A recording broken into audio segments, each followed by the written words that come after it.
اگر آپ نے ابھی تک ہمارا چینل سبسکرائب نہیں کیا تو ابھی سبسکرائب کریں اور بیل آئیکن کو کلک کر کے ہماری لیٹسٹ ویڈیوز کے بارے میں اپڈیٹ۔ السلام علیکم، ہمارے چینل میں خوش آمدید۔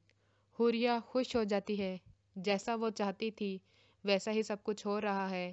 بالاچ اب وہی کام کرے گا جو حوریہ چاہے گی، مگر یہ بات طائع سرکار سے برداشت نہیں ہوتی کہ بالاچ اپنی بیوی کی بات ماننا شروع کر دے، اور وہ بالاچ سے کہتے ہیں کہ تم صحیح راستے پہ نہیں چل رہے، یہ مت بھولو کہ آج تم جو کچھ بھی ہو وہ صرف میری وجہ سے ہو۔ مگر بالاچ انہیں تسلی دیتا ہے کہ آپ فکر نہ کریں، میں آپ کا احترام کرتا ہوں، میری آپ سے کوئی لڑائی نہیں ہے۔